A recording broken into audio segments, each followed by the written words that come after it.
Hello दोस्तों, मेरा नाम है सत्यम और आज है world water day. World water day के लिए आज हम ये कहानी पढ़ने जा रहे हैं जिसका नाम है पानी। पानी हर जगह, पीने के लिए एक बूंद नहीं। जिसको लिखा है पवित्र राजेश ने और इसके चित्र बनाए हैं हर्षिका जी रिया नंदी और इसका ट्रांसलेशन करा है लोपा मुद्रा ने। पानी पानी हर जगह, पीने के लिए एक बूंद नहीं। अंग्रेजी शिक्षक ने कहा। वह 10वीं कक्षा के छात्र को एक कविता पढ़ा रहे थे।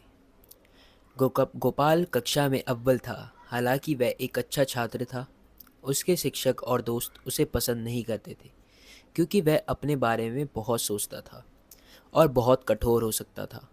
जब शिक्षक ये समझा रहे थे तो उन्होंने उससे पूछा, श्रीमान, ये कैसे संभव है कि हर जगह पानी है लेकिन पीने के लिए एक बूंद नहीं है? मैं मानता हूँ कि अधिकांश पृथ्वी खारे पानी से भर ढकी हुई है जिसे पीने के लिए इस्तेमाल नहीं किया जा सकता। लेकिन हमारी नदियों, तालाबों और झीलों में भी इतना मीठा पानी है।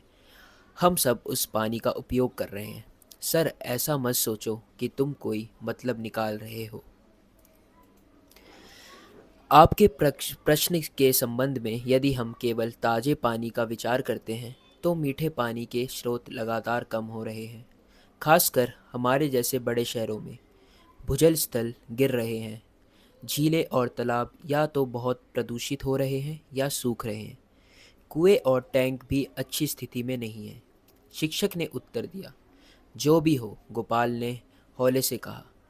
गोपाल की टिप्पणी से शिक्षक को गहरा आघात लगा। उसने निश्चय किया कि गोपाल को सबक सिखाने का एकमात्र तरीका उसे डांटना नहीं बल्कि उसे वास्तविकता का आईना दिखाना है।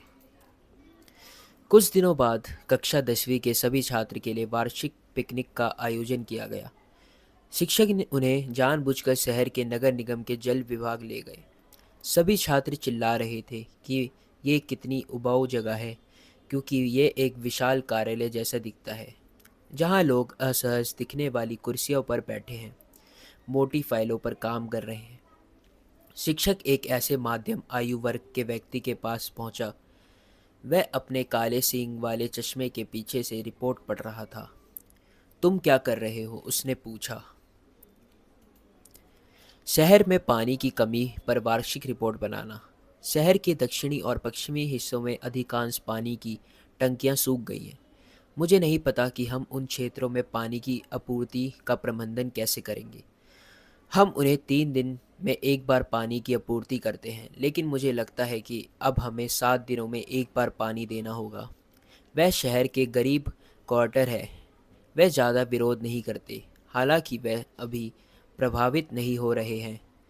अमीर भी जल्द या बाद में प्रभावित होंगे। एक अन्य अधिकारी उनकी बातचीत में शामिल हुए। गोपाल को बड़ा आश्चर्य हुआ। बस इतना ही नहीं, शहर की 6 प्रमुख झीलें जहरीली हो गई हैं।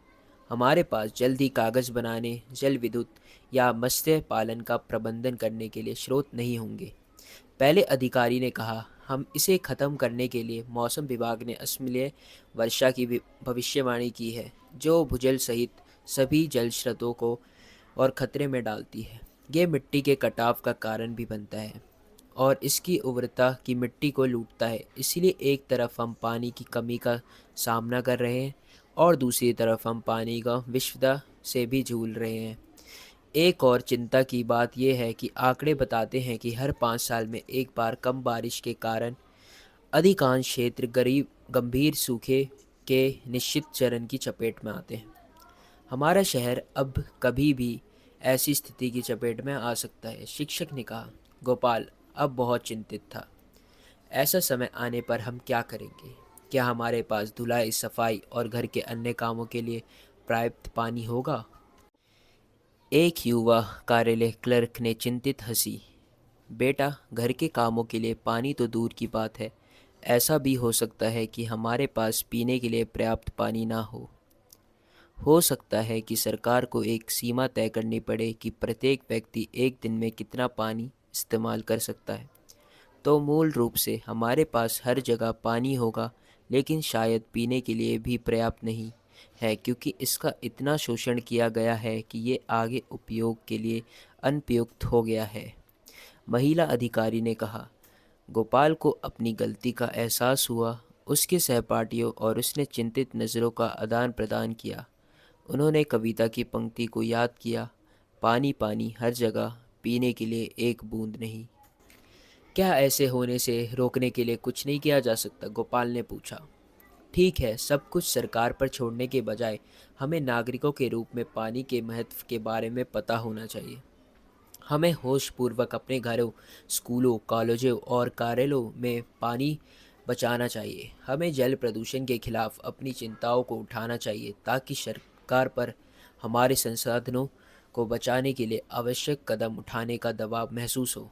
अधिकारियों ने समझाया। शिक्षक ने देखा कि उनके छात्र अपनी गलती समझ गए हैं। सबसे महत्वपूर्ण बात यह है कि हमें अपनी प्राकृतिक संसाधनों को हल्के में नहीं लेना चाहिए। उन्हें छीना जा सकता है। ये नियम सिर्फ पानी पर नहीं बल्कि जमीन, हवा, जंगल और वन्य जीवन पर भी लागू होता है। वह सभी स्वतंत्र रूप से रहते हैं, लेकिन अन्यश्रयित रूप से हम समझाते हैं। गोपाल ने विनम्रता से सिर हिलाया। अपने छात्र को कक्षा की चार दीवारी के बाहर ले जाकर शिक्षक ने न केवल गर्वित गोपाल को हमारे जीवन की स्थिति की अप्रशिक्षता सिखाई, बल्कि अपने अन्य छात्र को पर्यावरण के प्रति जागरूक नागरिक भी बनाया।